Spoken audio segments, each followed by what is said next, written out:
નમસ્કાર વિદ્યાર્થી મિત્રો, આજે આપણે હિન્દી પાઠ્યપુસ્તકમાં ચોથું કાવ્ય કર્ણકા જીવન દર્શન. અગાઉના વિડીયોમાં આપણે ક્યાં નિરાશ હોવા જાય એ પાઠની સમજૂતી મેળવેલી હતી. આજે આપણા હિન્દી પાઠ્યપુસ્તકનું જે ચોથું કાવ્ય કર્ણકા જીવન દર્શન.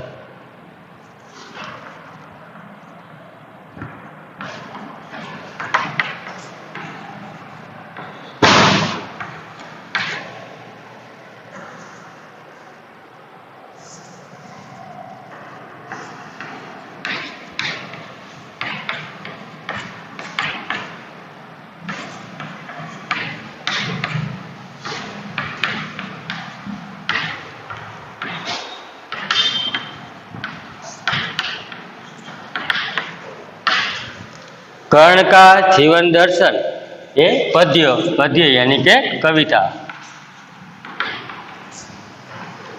तेना जे कवि छे एनु नाम रामधारी सिंह दिनकर.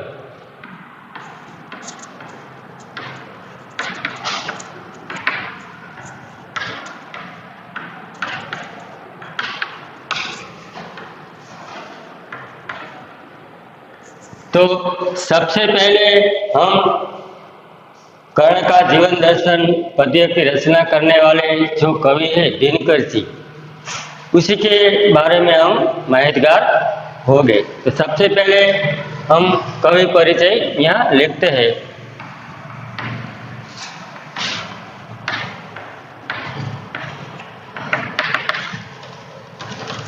जन्म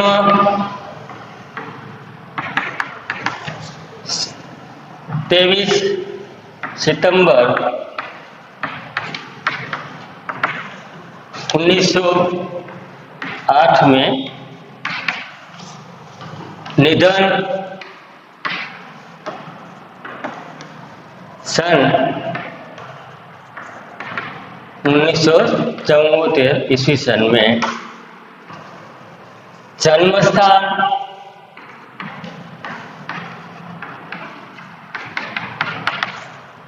बिहार के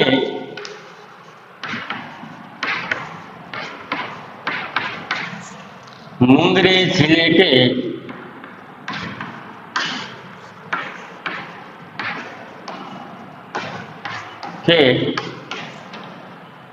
सिमरिया नामक गांव में.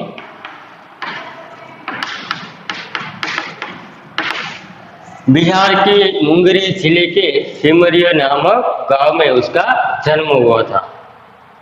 उपनाम रामधारी सिंह दिनकर जी का उपनाम दिनकर जी. उसके माता का नाम मनु रूप देवी,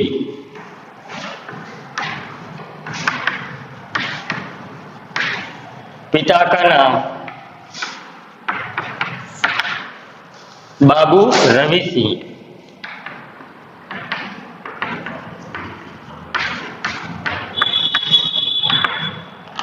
पिता एक साधारण किसान थे.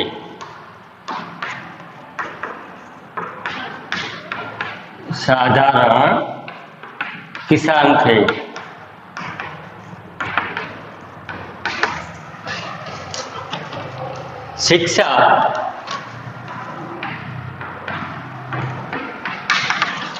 पटना विश्वविद्यालय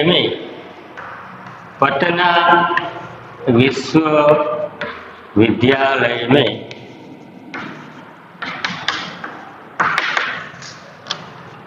इतिहास,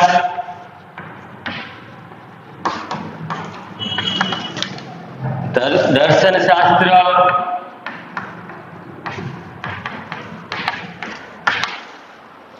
और राजनीति विज्ञान में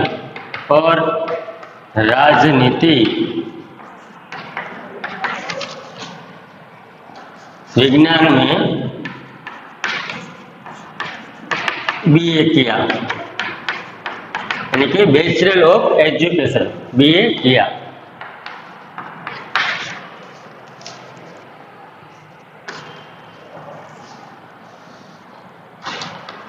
कार्य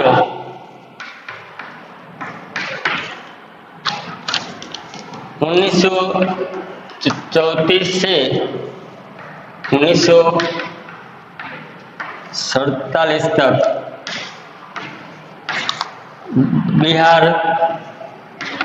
सरकार की सेवा में।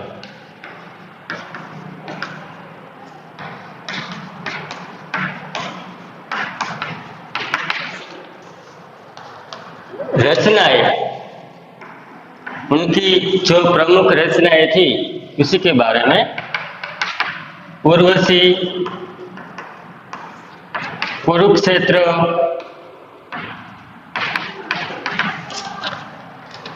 रेणुका, हुंकार आदि अनेक उनकी प्रमुख रचनाएं थी। उर्वशी के लिए उसे 1972 का ज्ञानपीठ पुरस्कार मिला था। तो विद्यार्थी मित्रों, आज हम कर्ण का जीवन दर्शन के जो कवि है रामधारी सिंह दिनकर जी, तो उसके कवि परिचय के बारे में हम माहितगार हो गए। जन्म 23 सितंबर 1908 में और निधन यानी कि मृत्यु सन 1974 ईस्वी सन में। जन्म स्थान बिहार के मुंगेर जिले के सिमरिया नामक गांव में उसका जन्म हुआ था। उपनाम, रामधारी जी का उपनाम है दिनकर जी। माता मनुरूप देवी, पिता बाबू रवि सिंह।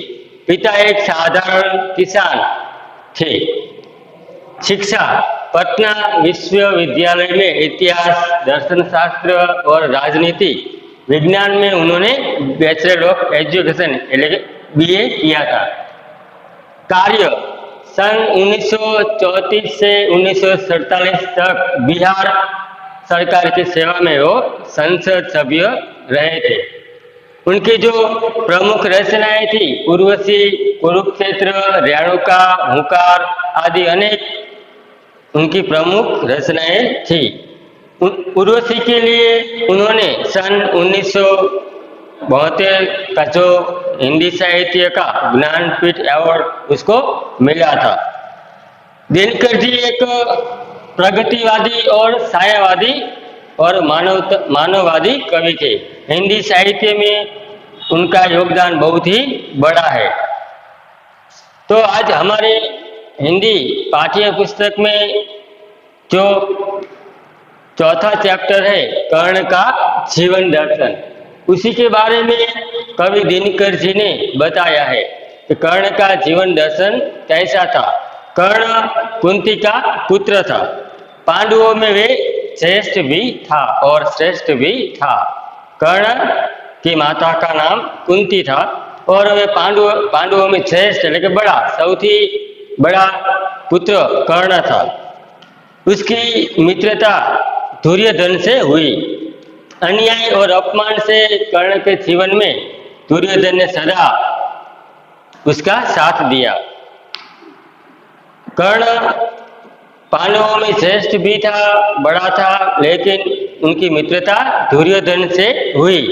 दुर्योधन ने पूरी जिंदगी कर्ण को अपनाया और पाला और पूरी जिंदगी उसको साथ दिया।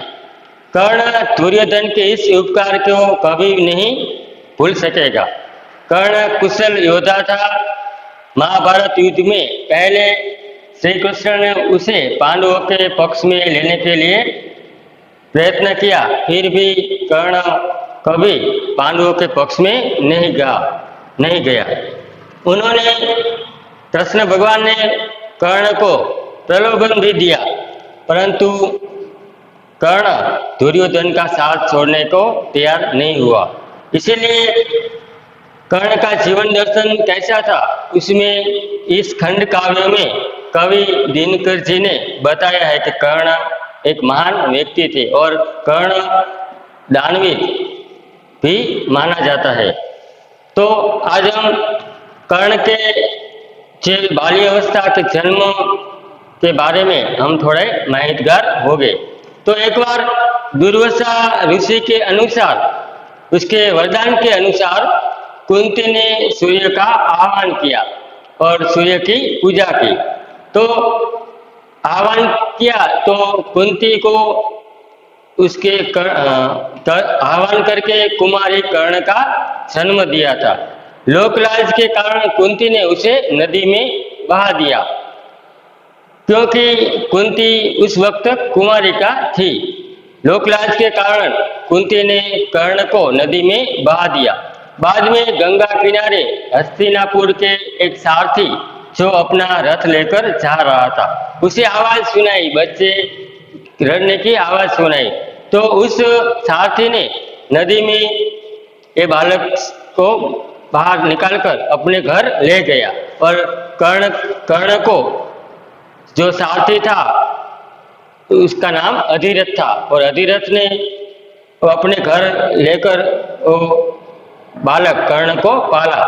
कुंती सूर्यपुत्र कर्ण को महाभारत का एक महत्वपूर्ण योद्धा माना जाता है। कर्ण के धर्म पिता पांडु थे, परंतु पालक पिता तो अधिरथ ने ही उनको पाला। उसके पालक पिता, उसके धर्म पिता पांडु थे, लेकिन उसका जो बचपन में पालक पिता थे वो अधिरथ, वो एक सारथी था। और अधिरथ की पत्नी का नाम राधा थी।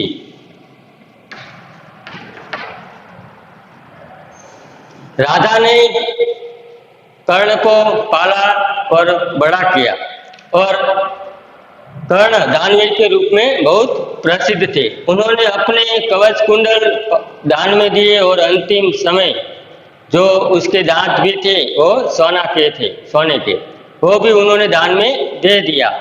कर्ण की शक्ति अर्जुन से भी और दुर्योधन से भी कम न थी। उसके पास इंद्र द्वारा दिया हुआ अमोघ शास्त्र था। इस अमोघ शास्त्र का प्रयोग उसने दुर्योधन के आज्ञा के अनुसार भीमपुत्र घटोत्कच पर किया था। यह अस्त्र का वरदान था कि वह खाली नहीं जाता, लेकिन वरदान के अनुसार इसका प्रयोग एक ही बार किया जाता था। इसके प्रयोग से भीम के पुत्र घटोत्कच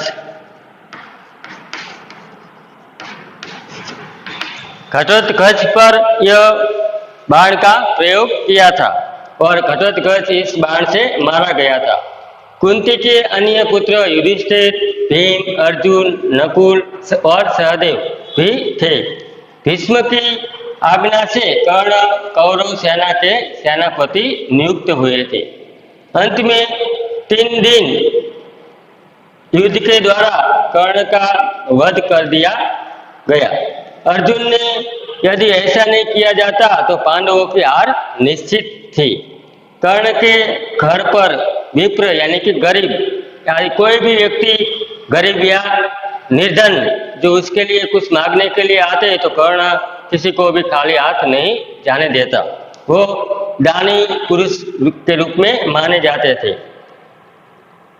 एक बार कर्ण के घर एक निर्धन या कि विप्र ब्राह्मण उसके घर भिक्षा लेने के लिए आता है। तो भिक्षा तो नहीं, लेकिन वो जो चंदन है, चंदन की लाकड़ा की मांग करते हैं।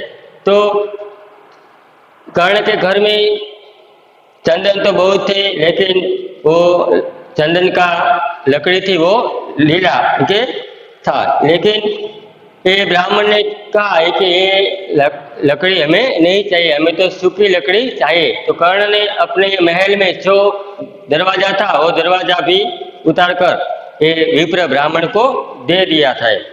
भगवान श्री कृष्ण ने ब्राह्मण के वेश में कर्ण के पास जाकर सोने का दान मांगा था, लेकिन कर्ण के पास कवच कुंडल सभी दान में दे दिया था। उसके पास एक अपने दांत थे, तो दांत सोने के थे, वो भी उन्होंने दान में दे दिया। वैसे ही कर्ण दानी पुरुष के रूप में माना जाता है। कर्ण कुंती का पुत्र था, पांडवों में वे श्रेष्ठ था और श्रेष्ठ भी था, और दुर्योधन और अर्जुन से भी बहुत ही शक्तिशाली था। तो विद्यार्थी मित्रों, आज हम कर्ण का जीवन दर्शन के बारे में जो देखते हैं, उसके आगे आपके पाठ्य पुस्तक में जो काव्य है, चौथा काव्य कर्ण का जीवन दर्शन, उसी के बारे में हम समझूती देखेंगे।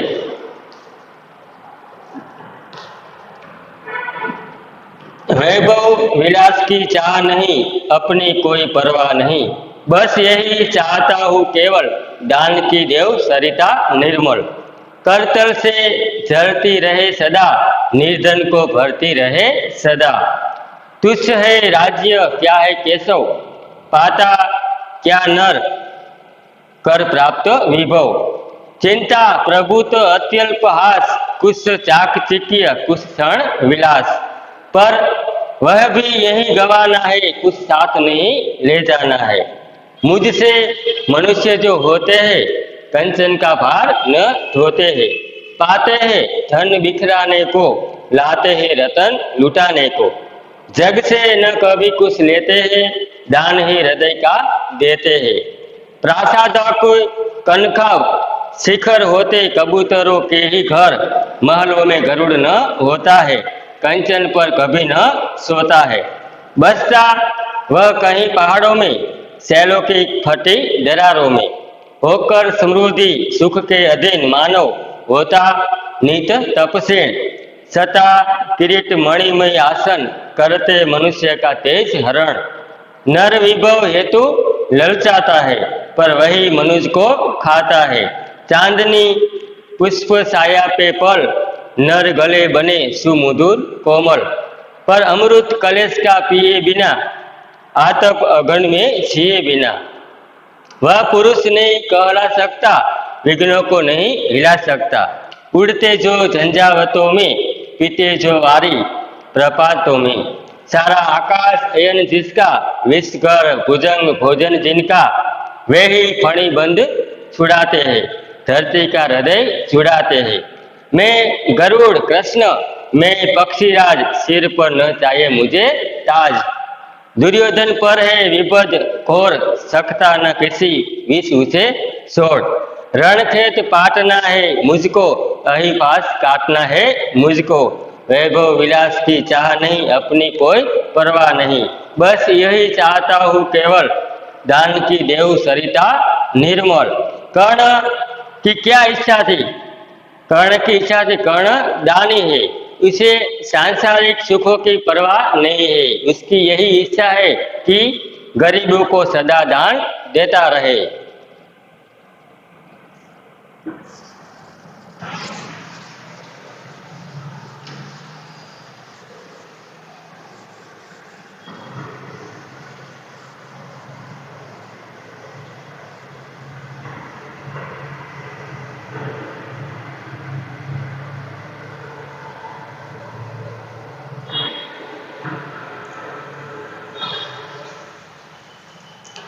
तो यहाँ पर मैं जो अपरिचित शब्दों या कविता का सार जो भी मैं लिखूंगा, वह आपकी नोटबुक में लिखते जाना।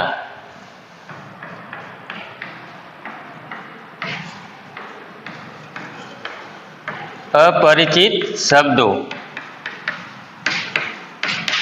यहाँ पे कविता का सार।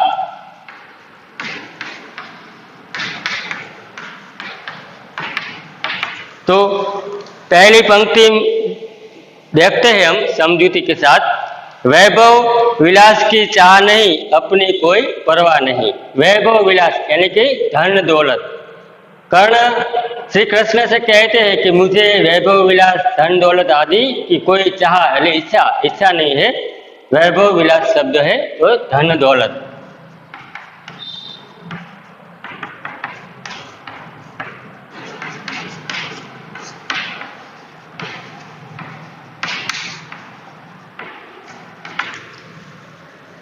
चाह यानी कि इच्छा।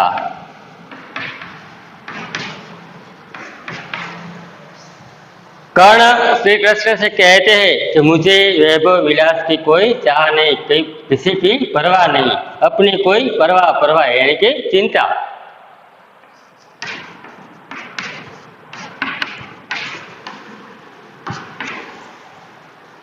बस यही चाहता हूँ केवल, दान की देव सरिता निर्मल।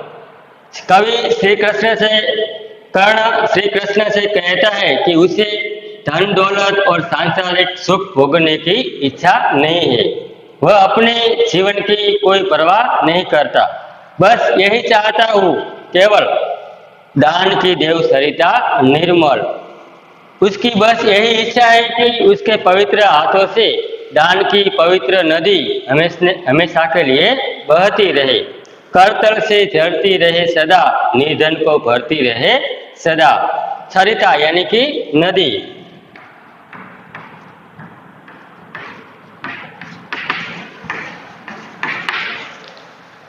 करतल यानी कि हथेली।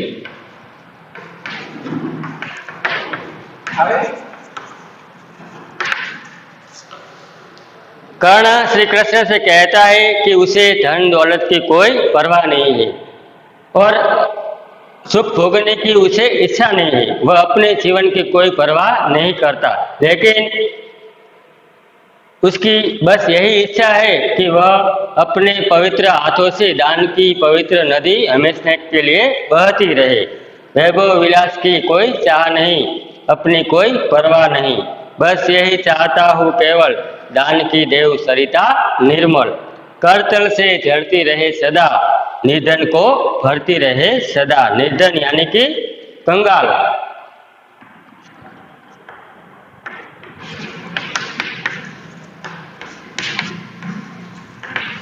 कंगाल यानी कि गरीब। कर्ण हमेशा के लिए कंगाल व्यक्ति के कोई भी विप्र ब्राह्मण सभी के लिए दानवीर पुरुष माने जाते थे। निर्धनों को सुखी बनाते रहते थे। जो लोग व्यक्ति कंगाल थे उसको वे सुखी बनाते रहते थे। दूसरी पंक्ति में, तुच्छ है राज्य क्या है केशव, पाता क्या नर प्राप्त वैभव।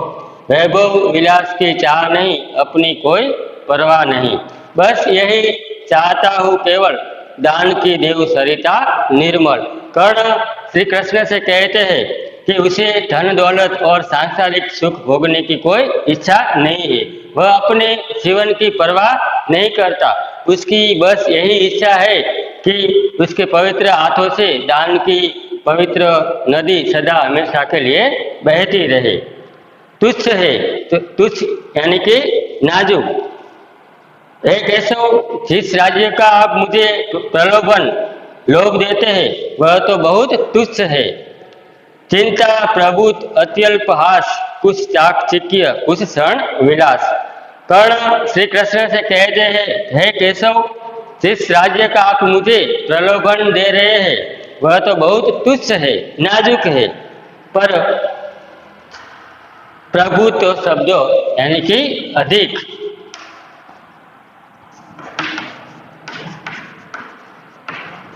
चाकचिक्य, चाकचिक्य शब्द का अर्थ है चमक।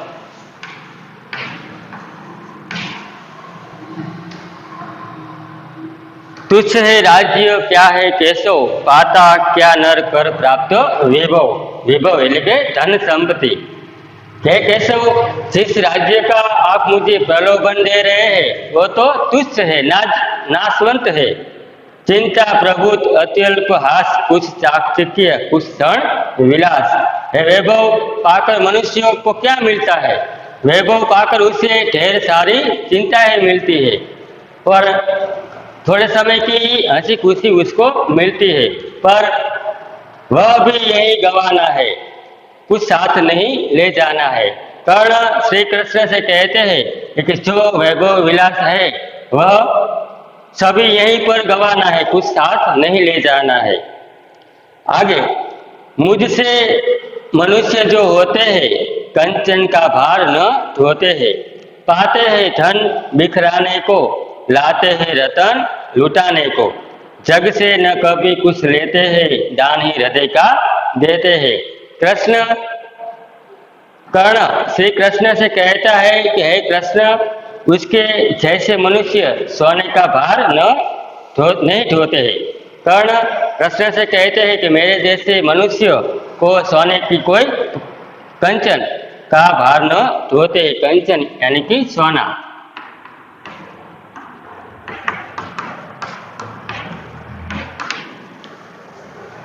हे केशव, मुझ जैसे मनुष्य को सोने का भार नहीं ढोते, सुख वैभव का जीवन नहीं बिताना है।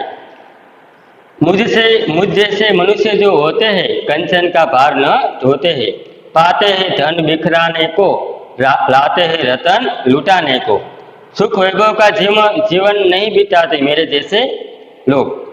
लोगों में बांटने के लिए ही धन प्राप्ति करते हैं। उनकी बहुमूल्य वस्तु ये लोगों में बांट देने के लिए ही होती है। संसार में कभी कुछ नहीं लेते, अपने हृदय का दान ही करते हैं, दुखियों पर दया करते हैं। कर्ण श्री कृष्ण से कहते हैं कि मुझ जैसे मनुष्य को सोने की कोई कीमत नहीं है। वो संसार में सभी को बांटने के लिए ही होते हैं और दुखियों पर ही दया करते हैं।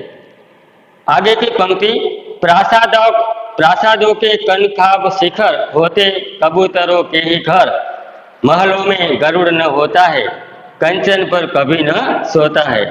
बसता वह कहीं पहाड़ों में, सैलों की फटी दरारों में। कि सोने जैसी चमक दमक राजमहलों में होती है। कर्ण श्री कृष्ण से कहता है कि सोने जैसी चमक दमक तो राजमहलों में होती है, हमारे जैसे आदमी तो गरुड़ जैसे आदमी है। सोने जैसी चमक दमक वाले राजमहलों की चोटियों में कबूतरों का ही घर होता है। गरुड़ पक्षी कभी महलों में नहीं रहता है। अरे कर्ण श्री कृष्ण से कहता है कि मुझ जैसे मनुष्य तो कोई गरुड़ जैसे है। प्रासादो यानी कि राजमहल, प्रासाद शब्द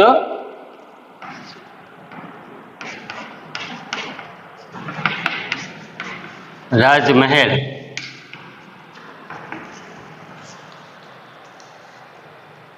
सोने जैसी चमक दमक तो राजमहलों में होती है, मुझ जैसे मनुष्य तो के पहाड़ों में गरुड़ पक्षी के समान ही रहते हैं। बसता वह कहीं पहाड़ों में, सैलों की फटी दरारों में। उनका निवास तो पहाड़ों में होता है, पहाड़ों की फटी दरारों में ही गरुड़ रहता है। तो कर्ण उसको गरुड़ के समान बताते हैं। आगे की पंक्ति, होकर समृद्धि सुख के अधीन, मानव होता नित तपसेन, सता किरीट मणिमय आसन, करते मनुष्य का तेज हरण। नर विभव हेतु ललचाता है, पर वही मनुष्य को खाता है। कर्ण कृष्ण को कहते हैं कि धन दौलत का गुलाम बनकर मनुष्य अपना तेज खो देता है। राजपद मुगट आदि सिंहासन मनुष्य का तेज को हर देते हैं, इसीलिए उसे प्रभावहीन बना लेते हैं। मनुष्य धन संपत्ति पाने के लिए ललचाता है, पर यही धन संपत्ति उसे यहीं पर गंवाना है और यही धन संपत्ति उसे नष्ट कर देती है। आगे की पंक्ति में, होकर समृद्धि सुख खाता है, धन दौलत के सुख का गुलाम बनकर मनुष्य अपना तेज खो देता है। राजपद मुगट और मणियों से छड़े हुए सिंहासन मनुष्य के तेज को हर लेते हैं, उसे प्रभावहीन बना देते हैं।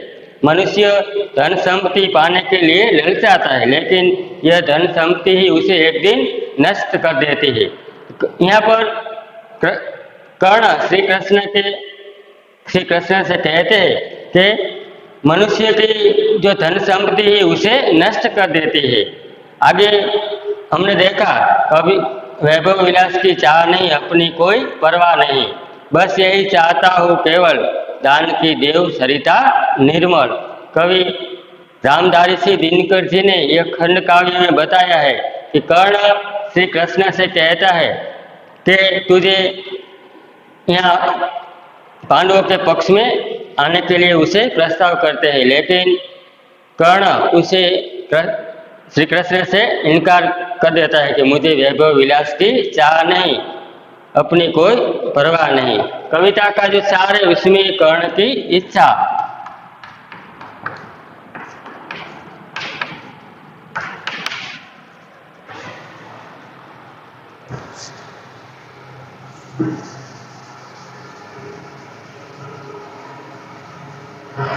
कर्ण की इच्छा कर्णदानी है, उसे सांसारिक सुखों की परवाह नहीं है। उसकी यही इच्छा है कि वह गरीबों को सदा दान देता रहे। राज्य पाने की लालसा नहीं है।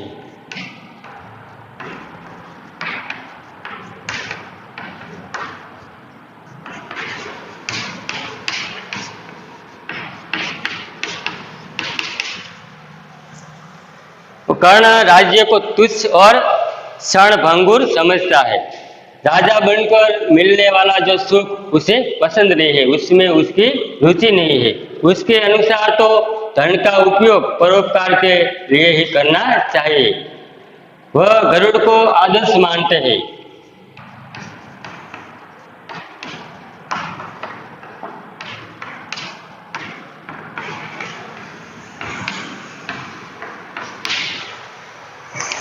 कर्ण का आदर्श गरुड़ पक्षी के समान है, जो महल में रहना पसंद नहीं करता। गरुड़ पहाड़ों पर ही रहता है।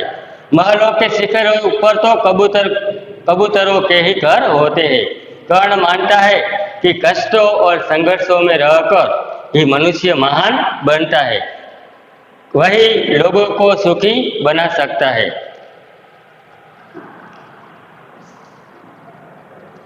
वैभव विलास की चाह नहीं, अपनी कोई परवाह नहीं। तो विद्यार्थी मित्रों, આજે આપણે જે 5 પંક્તિની સમજૂતી મેળવી, હવે પછી આગળના વિડીયોમાં આપણે આગળની જે ભાગ છે એની સમજૂતી આપશું. સમજૂત અસ્તુ.